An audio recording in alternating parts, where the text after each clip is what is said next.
This past Friday, the world of professional wrestling lost another living legend. The natural Butch Reed, who worked, who was best known for his work in the then WWF, as well as WCW, passed away this past Friday at the age of 66. Tonight's show will be dedicated to the memory of Bruce Franklin Reed, otherwise known as the natural Butch Reed. Hello, friends, and welcome to another edition of Ridiculously Raw, the most must-see show on YouTube and StreamYard.com today. I am your host, Anthony Florio, joined as always by my elite panel, good old MF Michael Fletcher, the Phenom Michael Bullock, the Twisted Angel Dee Dee Woodson, and before we get started on what was, believe it or not, one of the better Monday Night Raws we've had in a while, we're going to take a moment to pay our respects to the man you see in the graphic right there, the natural Butch Reed, who passed away on Friday at the age of 66. It was reported by our own good old MF Michael Fletcher. We would have already had this tribute on Friday night, but the thing was, we did not do a Cerebral Smack Talk this past Friday night because of circumstances beyond our control. But, things do come up, and that's what happens. So, but anyways, Natural Butch Reed. I know a lot of our younger fans out there obviously don't have any idea who he is, and it is to be expected. But for the four of us, we definitely know who he was, and we best remember him from his time in the WWF and in WCW, and he was a one-time NWA Central States Tag Team Champion with Jerry Roberts, an NWA International Heavyweight Champion, an NWA North American Tag Team Champion with Sweet Brown Sugar, Omni Thanksgiving Tag Team Tournament with Pez Whatley, GWF North American Heavyweight Champion, MWCW Heavyweight Champion, Mid-South North American Heavyweight Champion 3 times, a Mid-South Tag Team Champion with Jim the Anvil Neidhart. How about that? A Mid-South Television Champion, MSW Heavyweight Champion, MWF Heavyweight Champion, number 174 out of the 500 best singles wrestlers during the PWI years in 03. And he and Ron Simmons, as part of Doom, ranked number 91 out of the 100 best tag teams during the PWI years in 03. USWA Unified World Heavyweight Champion, co-holder of the WCW World Tag Team Championship with Ron Simmons as part of Doom, WLW Heavyweight Champion, and the Wrestling Observer newsletter recognized him as the strongest wrestler in 1984 and the most unimproved in 1987. I best remember the natural from, working in the World Wrestling Federation. He came in with the Doctor of Style slick, and he dyed his hair blonde, which was an updated version of Sweet Daddy Sicky. His initial feud was with Tito Santana. Made his pay-per-view debut at WrestleMania 3, where he scored a victory over the Birdman Coco Beware by pulling the tights and getting the win. Interesting story here. There was a rumor going. I read somewhere that the natural Butch Reed was at one time considered for the Intercontinental Heavyweight Championship by dethroning Ricky the Dragon Steamboat. But that did not happen because Butch Reed no-showed some house shows because of burnout from being on the road so much, which, as you know, which is obviously, perfectly normal because of the rigorous training schedule or traveling schedule in WWF. And that's how the Honky Tonk Man got his spot. The natural Butch Reed, along with the one-man gang, went after, they put out Superstar Billy Graham leading up to the very first Survivor Series, in which Butch Reed was in the main event of that. as part of Andre the Giant's team against Hogan's team. He was also, here's an interesting bit of trivia. Who was the very first man to ever be eliminated in a Rumble match? It was the Natural Butch Reed at the inaugural Royal Rumble event in 1988 on the USA Network. WrestleMania 4, he was the first victim of the Macho Man Randy Savage, because you remember Randy Macho Man Savage won the tournament at WrestleMania 4, won the title, and the first victim was the Natural Butch Reed. And then he left the WWF. He went to WCW, and he teamed up with. He was best known for being a tag team with Ron Simmons called Doom, who eventually went on to win the WCW World Tag Team Championship. And I don't quite remember when that was, but I do remember them winning the titles. And he left. Then he left there in '92. I don't know much about the WCW run, but I do know about Doom and everything else. And he worked on the indie scene in the '90s and in the 2000s. And his last match was on May 18th of 2013 with Cowboy Bob Orton against Flash Flanagan and Ron Powers at SICW in East Carondelet, Illinois. And he passed away due to 2 complications from 2 heart attacks in January. Some relatives attributed his death to COVID-19 and said he tested positive around January the 12th. So with that being said, our thoughts and our prayers and our condolences to the family, friends, and colleagues and all who were fortunate enough to work with the Natural Butch Reed throughout his entire professional wrestling career, which spanned 30 plus years. He started in 1978 and he retired in 2011, although he came out of retirement a little bit. But to the Natural Butch Reed, we simply say thank you for the memories, thank you for the inspiration, and thank you for the Natural Butch Reed. So, not much more to say. MF, a quick word about the passing of the Natural Butch Reed before we get started. Yeah, no.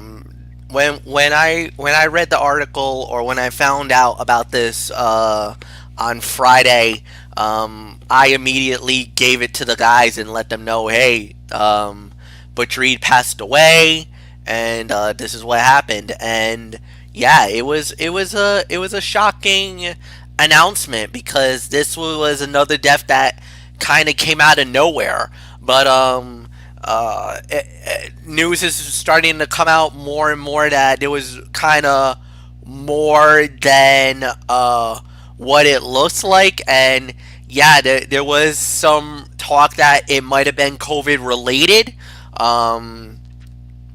But it was unfortunate. It was very unfortunate. Butch Reed was really in his tail end of his career was when we started watching. And he was very a big name in wrestling, and definitely nothing more to say. It's a darn shame, because this guy had championship qualities. Like you said, with his days in WCW with Ron Simmons, a part of Doom, as a member of Theodore R. Long proudly presents productions. So I mean, yeah, Butch Reed is without a doubt one of the few guys that really paved the way, not only as a great professional wrestler, but a wrestler of African American descent. When you talk about the Samoans and the family, the Alawahi family, yes, there was many guys that really paved the way for like the Samoan style wrestling. I guess you could say the Eastern side, the Asian Eastern side of the family, wherein with African American professional wrestlers like Bobo Brazil, you have to the Junkyard Dog.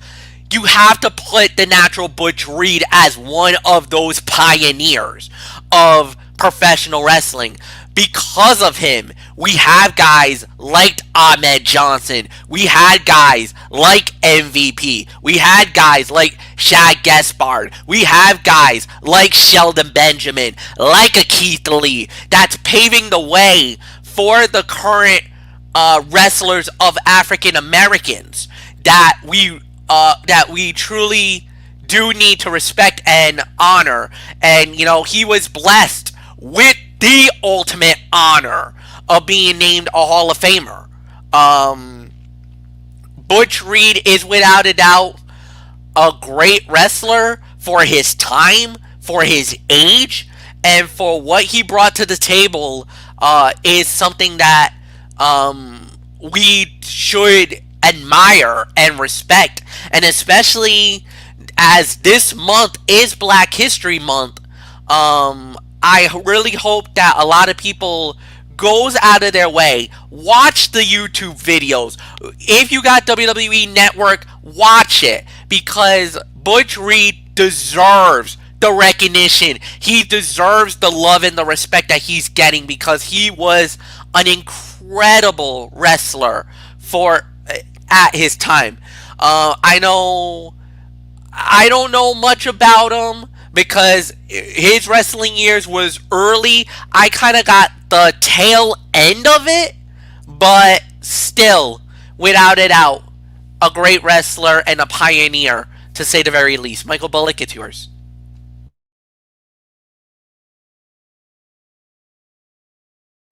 Yeah, like you said, it's only appropriate, to talk about him, especially with this being Black History Month. And yeah, the only time I knew him was, like you said, at the tail end of his career when he competed at WrestleMania 3 and 4. And yeah, yeah, you guys pretty much touched on everything on him. I think for me, there's really nothing else that needs to be said. Dee Dee, if you have anything to add to it. Well, I don't have a lot to add because, like you guys, I kind of came in at the end. But if Kevin was on here, I bet he could tell you a lot more stories than I could. We actually watched him. He said, I barely remember some of the matches he had back in Mid South, because Mid South was really big back in Oklahoma area. So, because I asked him earlier, I said, do you remember when he tagged with Neidhart? He goes, barely. So yeah, he probably could tell you a lot of those stories. Me, I didn't really get into wrestling until I was 13, and then it was with WWE. So like I said, I'd be with you guys. I wouldn't know much until a lot later and into the career. But yeah, he's going to be very well missed. He definitely is one of the African American pioneers. So not much more I'm going to add. It's yours for you. Yeah, very hard to move on, but that's what we do here. The show must go on, but at least the good news here is that on this show tonight, it ended up being one of the better Monday Night Raws we've had in quite some time, and it's been a long time since Monday Night Raw has put forth a great show, and we got one here tonight, and we started it off with Adam Pearce. Adam Pearce was in the ring, and then he brings out Shane McMahon. Yeah, Shane O'Mac, who we haven't seen since Raw Underground went belly up. But and they made a big announcement. In 13 nights, on the 21st of this month, at the next WWE pay-per-view, which happens to be the Elimination Chamber. Oh my. We end up getting the announcement that Drew McIntyre will defend the WWE Championship inside the Elimination Chamber. And all 5 of his challengers, former WWE champions. In no particular order, Randy Orton, Jeff Hardy, AJ Styles, The Miz, and Sheamus. And then it led into a match with the phenomenal AJ Styles squaring off against Jeff Hardy. And the winner of the match in 14 and a half minutes via submission, it was the phenomenal AJ Styles. From the announcement on, Raw set the tone for the night. The favorites on the red brand have been further established, while many fan favorites are left out in the cold. Shane's appearance was a complete non-factor when something special could have been done tonight. The Chamber is a special opportunity to tease many potential changes before WrestleMania. It would have made more sense to set up a number 1 contender in the Chamber rather than putting the title on the line, especially since McIntyre versus Sheamus was already set up. Moreover, the lineup for the Chamber is a waste of a talented roster. Orton, Styles, and Miz have gotten their shots. Hardy has not earned this. WWE wants to sell the idea of a Chamber of former WWE champions, but that just set up a bunch of familiar names. As far as the match is concerned, 3.5 stars. Styles versus Hardy was solid, but the two have faced off many times. This was barely impactful beyond further emphasizing that the charismatic Enigma cannot beat major wrestlers anymore. But other than those nitpicks there, it's still the Elimination Chamber. We got some big names inside of it. And very exciting to say the very least. So there's not much more to say on this. The match was a good 3.5 stars, but MF, I mean, can you imagine the Elimination Chamber in the Thunderdome? What is that going to be like? Oh my. Oh, you're going to have to reinforce the Thunderdome. You're going to have to reinforce the Thunderdome because that's all I can think of. Because that is going to be a sight to see. That chamber inside there. Good thing they have it in Tropicana Field. That's all I'm going to say. Just in case if you need to raise the roof a little more higher, you can do it. But yeah, this is going to be one heck of a match. The participants are all guys who are former champions themselves. So yeah, I mean, that was very, very interesting. And then, like you said, the Jeff Hardy versus AJ Styles, 3.5 stars. Great match. I don't think there's really much more to add on that. So, Mike Bullock, it's yours, my friend. Yeah, I mean, this is. Yeah, I can't wait to see what the Elimination Chamber is going to be like in the Thunderdome. It should be a really good match. I mean, but I do agree with Florio on some of the nitpicks. I mean, especially with the Chamber. I mean, it's not to say that it's not going to be a good match, but the competitors in it. I mean, like you said, Orton, Miz, they gotten their opportunities, and Jeff Hardy hasn't really done much to earn of it. So, yeah, I mean, that's the only nitpick of that. And yeah, the match is fought. The AJ Styles, Jeff Hardy, 3.5 stars. I agree with the rating, so nothing more to say. Dee Woodson, it is yours. I definitely agree with the rating for the match. Definitely 3.5 stars. Very well done match. Raw started off really powerful tonight.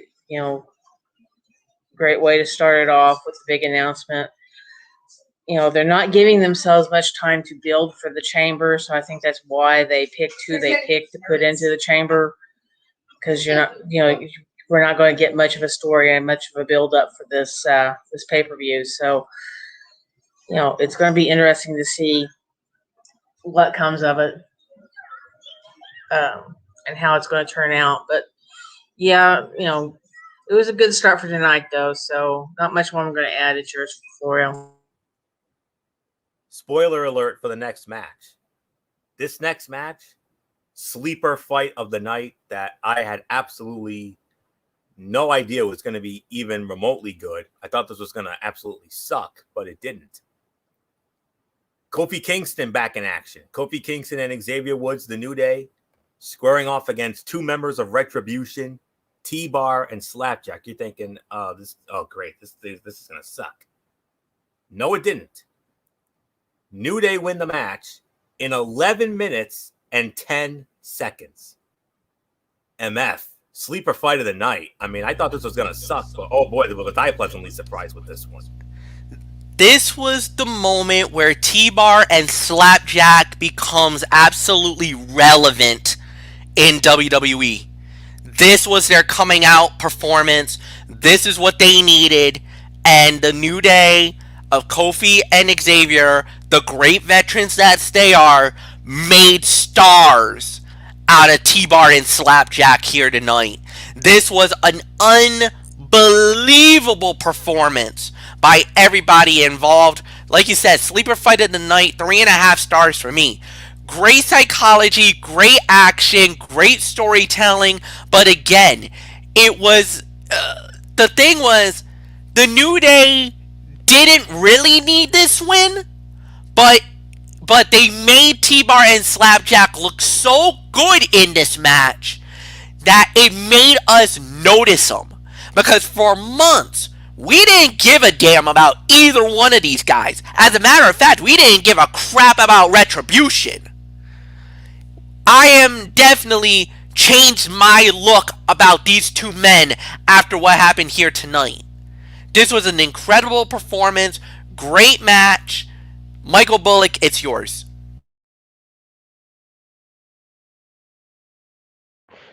Yeah, I mean, this was a sleeper fight of the night here. 3.5 stars, I agree. I mean, like you said, we've been crapping all over this Retribution group, and but the two members definitely looked relevant tonight. So, but to me, my only issue with this match, and Flora, what do you think is the only issue with this match? And you know where I'm going. I think I do. It starts with the R word. Well, we know it's not repetitiveness. We know that. So yes, it is repetitiveness. Repetitiveness. Yeah. Because we've seen this whole thing. I mean, yes, you put Kofi Kingston in there, but how many times have we seen this already? Too many. Way too many. Way too many. I mean, at the point to go away. I mean, it's not to take away from the match, but that's my only nitpick of the of this whole ordeal. I mean, it was still sleeper fight of the night, 3.5 stars. I agree, but that's just my only nitpick of this whole thing. It's the repetitiveness with this whole New Day and Retribution. So that's all I'm going to say on it. Dee Woodson, it's yours. Yeah, it's a little repetitive, but of course they're trying to build up this feud. I guess is going to end up happening between Ali and Kofi because of Ali feeling that like Kofi stole his spot because he was injured.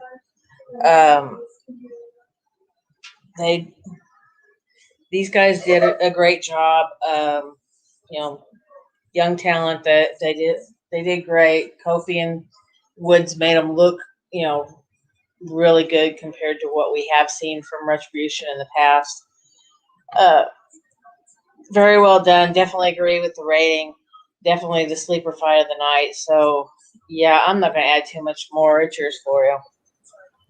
Yeah, sleeper fight of the night, 3.25 to 3.5 stars. I mean, man, I had no expectations for this whatsoever, but This was a surprisingly fun tag team match, fueled by the venom in Ali's words on commentary. He was certainly over the top, but made the most of the spotlight to sell who he is as a character. He speaks complete truth, but also has his own motivation, hoping Retribution will give him a better spotlight. T-Bar and Slapjack are both talented wrestlers, a truth that could be forgotten beneath the mask. It would not have been hard to imagine fans getting seriously excited about Kofi Kingston or Xavier Woods versus Dominic Dijakovic, but his evolution to T-Bar has kept him fans from enjoying his work fully. Despite all of that, though, the athleticism in this match was off the charts. Hopefully, the next step is to give Kofi and Ali at least 10 minutes to showcase their talent in a full sprint. All right. Then we had another 2-for-1 deal. We had an in-ring segment. The Nature Boy Ric Flair brings out Lacey Evans, and then Charlotte Flair comes out, and then they have a verbal exchange. We're not really going to address that because it wasn't really all that good. But here's what happens, though. It leads into a match, Charlotte Flair versus Lacey Evans. Yes, this is repetitive, I know. But there's stakes to this one. A Lacey Evans win would give her a Raw Women's title match against Asuka. And guess what? She got it. Because Lacey Evans wins the match via disqualification in 10 minutes and 45 seconds. So, not much more to say here. Michael Bullock, it's official. Lacey Evans will now face Asuka for the Raw Women's Championship at the Elimination Chamber pay-per-view. Yeah, I mean, it was a fine match, but because of the disqualification finish, I can only give this 2 stars for the match here. I could have given it 2.5, but I'm taking something. I'm taking a half a point away because of the disqualification. Yeah, I mean, I guess we could say Charlotte basically lost her cool. She let her emotions get the best of her, and to the point that she actually nailed the referee, and that's what caused the disqualification. So, yeah, Asuka and Lacey Evans for the Raw Women's title at the Elimination Chamber. Yeah, I'm not really all that high into this match because Lacey Evans really hasn't proven much to me. So I think I would say this could be one of the worst fights of the night, if I'm going to be honest here. So there's really nothing more to say. Dee Woodson is yours. I could see 2 possible outcomes for Lacey Evans versus Asuka. One would be Charlotte coming down and, turnabout's fair play, coming down and screwing Evans. Or Ric Flair does something and it costs her the match, which would have him go back on his daughter's side. So I don't know. We'll just have to kind of wait and see what happens with that. Yeah, this match, it was all right. I was not real super thrilled with it. Certainly did not like the DQ finish. Can understand, though, why Charlotte lost it, though, because this is her dad. And she can tell Lacey is, using him. And she wants to protect her dad, but at the same time, she has to take care of the troublemaker that's standing there. So, not much more I'm going to add. I pretty much kind of agree with Bullock on it. So, it's yours, Floyo. Yeah, 2.5 to 3 for the match. As far as the segment goes, it was another awkward segment between Charlotte and Lacey Evans, even if Ric Flair gave a better explanation for his involvement with the Sassy Southern Belle. Working as a mentor to her is far better than being a desperate old man falling for the gold digger. Charlotte and Evans have no chemistry on the mic, struggling to deliver any kind of compelling animosity. They are better wrestling one-on-one, but without any investment, these contests lose all excitement. But nonetheless, though, Lacey Evans will now has a golden opportunity as she will face Asuka for the Raw Women's Championship at Elimination Chamber. So we'll see what happens with that. But not much more to say. 2.5 to 3. So MF, a vintage gorilla saying from a long time ago: "You lose your cool, you lose the match." Yeah, and then Charlotte did lose her cool, but she got drove to that point, and that's the one thing that we can say about her is that sometimes her she needs to try to reel in her emotions, but sometimes you get pushed so hard that sometimes emotions boil over. Next thing you know, kaboom! And that's what we saw here tonight. The emotions boiled over, and she basically went off and did what she thought was her thing. And at the end of the day, was it the right thing? No, most likely not. But you know, if you're Lacey Evans, you're ecstatic. You're over the moon that just happened, because that just gave you your golden ticket to now fight for the Raw Women's title against the champion Asuka. So, you know, whatever the case may be, it is what it is. But now the question is, can she put it all together? Can she do what needs to be done? And if she does, who knows, guys? We might be looking at possibly the next Raw Women's Champion over Asuka. That's Lacey Evans, and that would, if you want to talk about ratcheting up or firing the thing in all cylinders, I mean, my God, what is it going to be like if Lacey Evans is on the road to WrestleMania as the Raw Women's Champion? With Ric Flair by her side, you know that's going to add a lot of heat to Charlotte Flair. She's really going to want to go after her then at that point. So we'll wait and see how it plays out. But, you know, 2.5 stars for me. It was fine for what it was worth. Anthony, it's yours. All right, and now Edge comes out, and he gives the latest update on his WrestleMania status. Spoiler alert: he did not announce it. He said that he's gonna wait. He's gonna wait until after the Elimination Chamber match, and then Edge gets interrupted by The Miz, John Morrison, and Angel Garza, and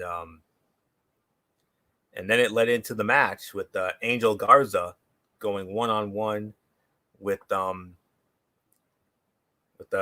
Angel Garza against Damian Priest, but Damian Priest had Bad Bunny in his corner, and Damian Priest would go on to win the match 3 minutes and 45 seconds. All right, we're not gonna really get into this. Even though Edge's mic work was fine, and Michael Bullock, you know how much we love the Angry Edge. You know how much we love that. It's become one of our newest staples as part of our legendary Raw chats or SmackDown chats or what have you. But I'm just going to take this all for a spin here and say Edge's involvement ahead of the match was completely useless. If the plan is for Edge to appear each week and talk about maybe choosing his opponent for WrestleMania, it's going to get tiring quick. He needs some kind of story in the meantime. The match that followed was, all right, but Priest and Garza can do so much better. The various distractions have gotten in the way of the talent in the ring. The Archer of Infamy is getting a major rub from working with Bad Bunny, but the international star couldn't end up stopping people from seeing Priest at his best. Miz and Morrison remain an oddity on Raw. They are used so regularly in stories, but they lack real credibility as heels.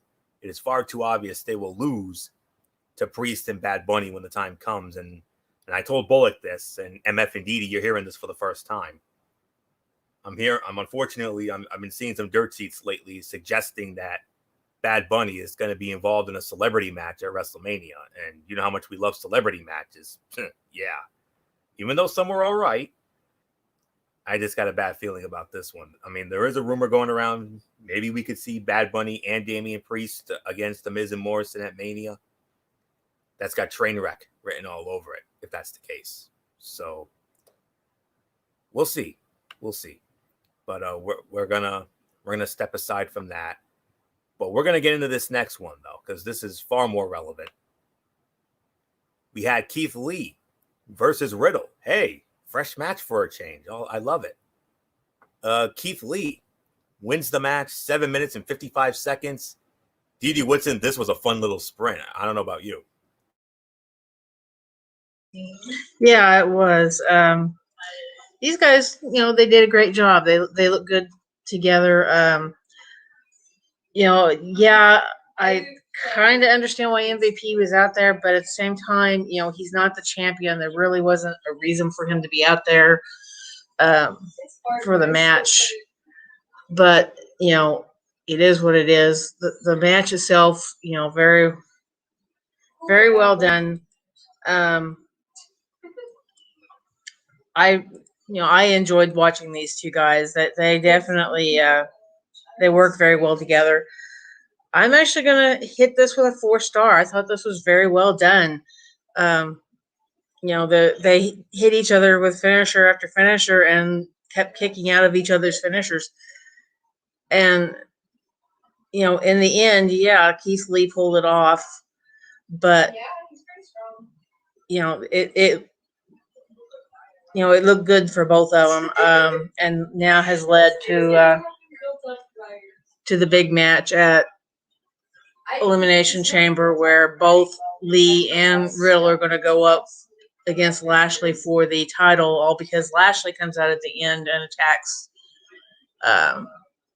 Lee from behind, who hits Riddle, and then the three of them Lashley just goes and takes out both of them. So it's going to be a good match. I think this is going to lead to something good at Elimination Chamber to look forward to. So good storyline building with this. Great match. They work good together. So it's yours, Florio.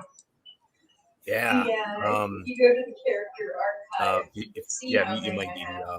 There you go. Solid 3 to 3.25 stars. I mean, Riddle versus Lee made for a far more fascinating match than it had any right to be. With no build, the two told a strong story of men with a shared desire to be the next challenger to Bobby Lashley. The Limitless One got to dominate the original Bro as Riddle used his technical offense to keep in the fight. Lashley versus Lee is a big-time match that WWE should not waste. The Limitless One is the only man left standing that could defeat the Almighty. If WWE can be patient, that is a huge possible mid-card WrestleMania bout. Think about that. But nonetheless, like Didi said, at the Elimination Chamber pay-per-view, Bobby Lashley will defend the United States Heavyweight Championship against both Keith Lee and Riddle. MF, as I give it to you, is that something you'd be interested in? Absolutely. First off, Keith Lee finally gets an opportunity at a title. I know he had a shot at the WWE title, but I think we all agree Keith Lee deserves a shot at the belt and deserves an opportunity and a run at a championship. The one match I would like to see at a WrestleMania, straight up one-on-one Keith Lee versus Bobby Lashley. Now, don't get me wrong, Riddle has been involved in this storyline for a little bit, and I understand why they want to put him in and make this a triple threat.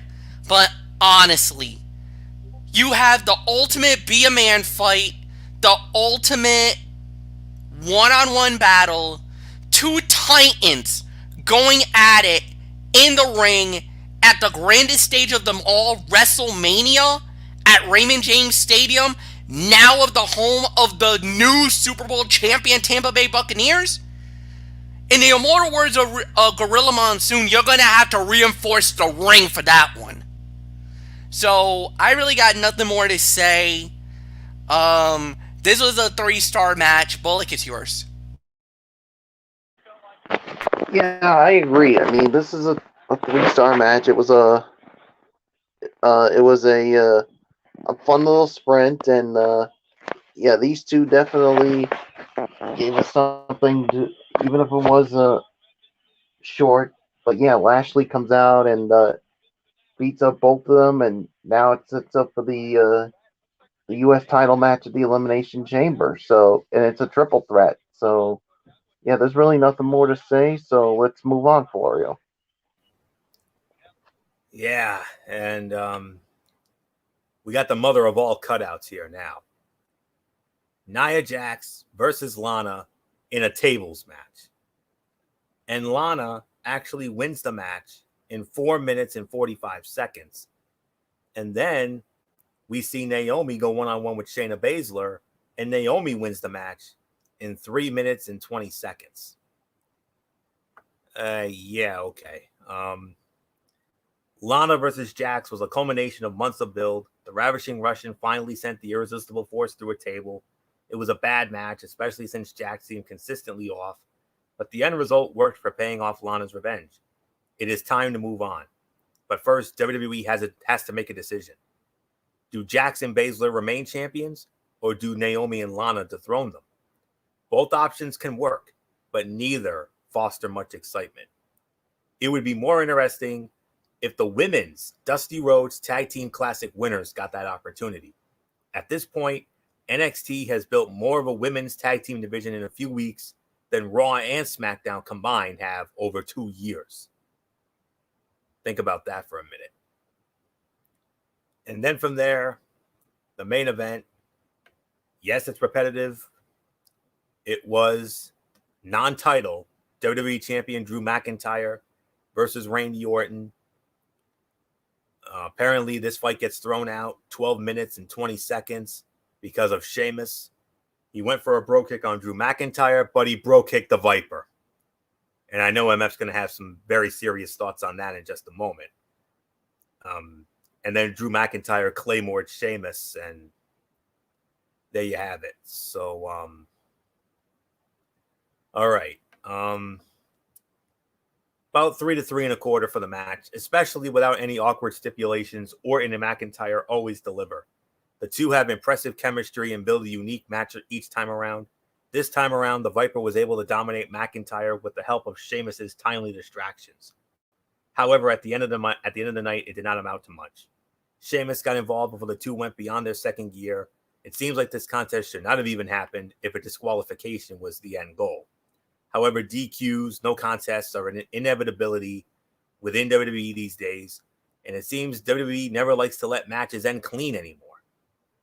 So I'm actually going to rebuke my rating, and I'm going to give this is going to be an automatic NA. But MF, like I said, I know how observant you are. I know it may have been an accident, but nonetheless, Sheamus bro kicked the Viper. I know you've got some serious thoughts about that. Yeah, no. First off, Orton wins by DQ. That's the big talking point. Orton wins the match by disqualification. I don't care if that's an accident. I don't care if that was intentional. He bro kicked Orton first. The bell rang at that point. Orton wins by disqualification. That's the nut and gist of that. Number 2, this was all about the Elimination Chamber. I don't care what anybody says. Sheamus wanted to get the leg up. He tried to take out both guys. Obviously he's got this target on the back of Drew McIntyre, and that's exactly why he tried to do what he did. It didn't work. Drew got out of the way. Orton ate the foot, and down he went. So that's one thing. And then McIntyre gets the revenge at the end for what happened last week by claymoring Sheamus. So obviously that's a big battle. That's a big war. That's a big whatever you want to talk about. And we'll have to wait and see how that plays out. But at the end of the day, this was about one thing and one thing only. For Orton, he needs to build momentum. Now that he found out that he's in the chamber, the mission's very clear. You want to become the WWE champion. This is WrestleMania season. Does not matter what happens at this point in the game. You need to win your matches. You need to get momentum. And ultimately, you'll want to be the last one in the chamber as the WWE champion. So we'll have to wait and see how it plays out. This was a good, solid match. I could give this 3.25 stars. Yeah, the match, the ending was probably not what you wanted, but at the end of the day, it is what it is. So there's really nothing more to say. Bullock, it's yours.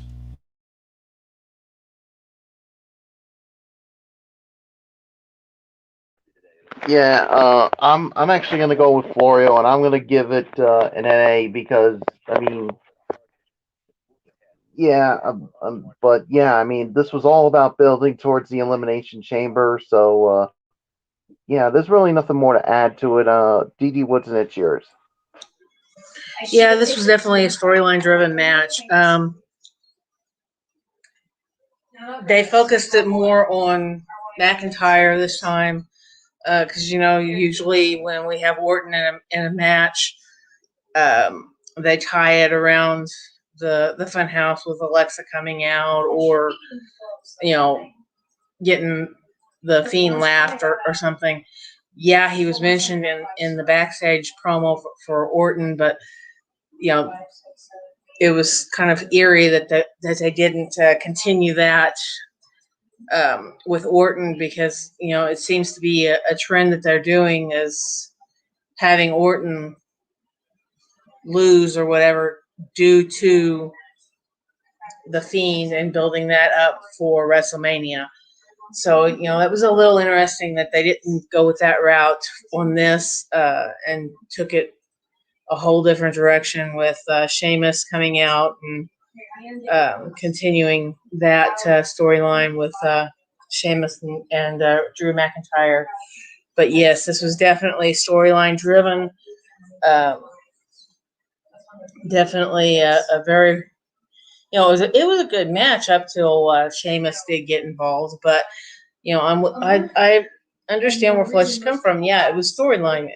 It was there because they wanted to give a boost to to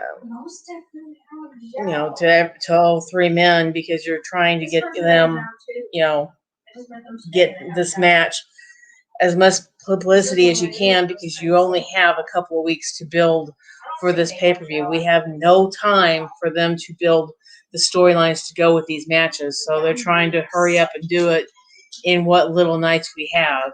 So yeah, I'm not going to rate it, but it's still, if you wanted to rate it off of storyline based, then I would go with Fletch on it. But as just because of the DQ, I don't want to rate it because of that. But yeah, it was definitely all storyline based and definitely all for the pay-per-view. So what's yours, Florio? All right, quick overall reviews. MF started off. Like you said, this was a better Monday Night Raw than it's been in the last few weeks. There's no doubt about it. This was easily 7.5 out of 10.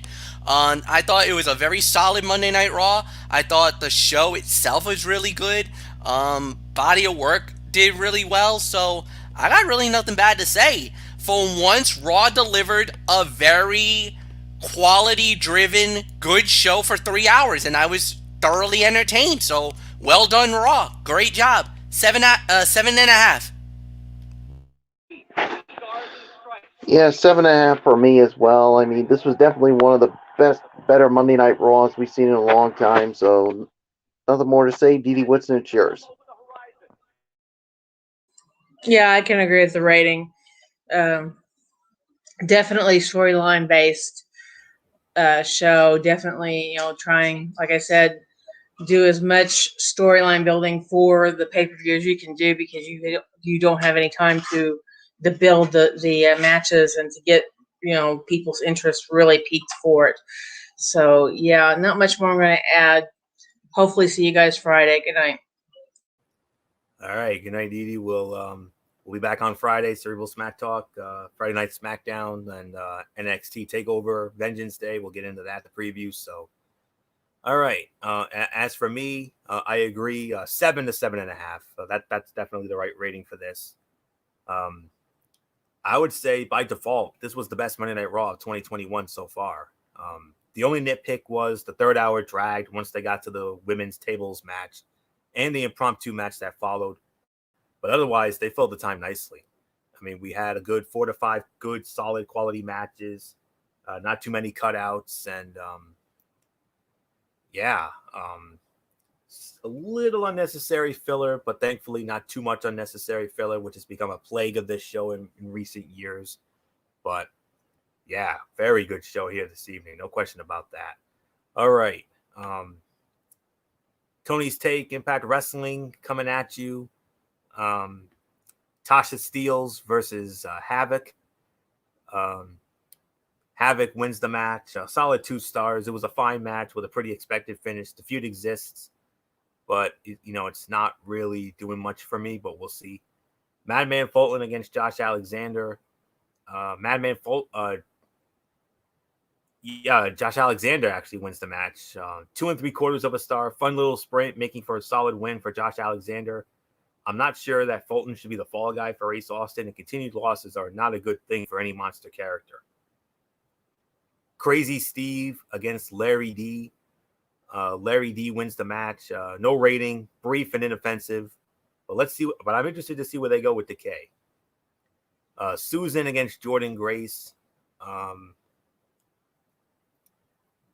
Jordan Grace actually wins the match. 2.5 stars. Solid match, telling the right story. Jordan is a fantastic babyface wrestler, and her fighting from behind here was perfect. The constant interference was entertaining. And ODB is back. ODB's return. Pretty welcome. Rohit Raju against TJP. Rohit Raju wins the match. 2 3/4 of a star. Solid match, as these two tend to have. Mahabali Shira made his grand return, which is never particularly exciting, but he looks good. Rohit has been booked very well for the past year, and it's always nice to see the emergence of a fresh star. On the show next week, ODB is going to go up against Kimberly. Kira Hogan against Nevaeh. Good Brothers will defend their World Tag Team titles against Chris Sabin and James Storm. And a contract signing for Rich Swann and Tommy Dreamer.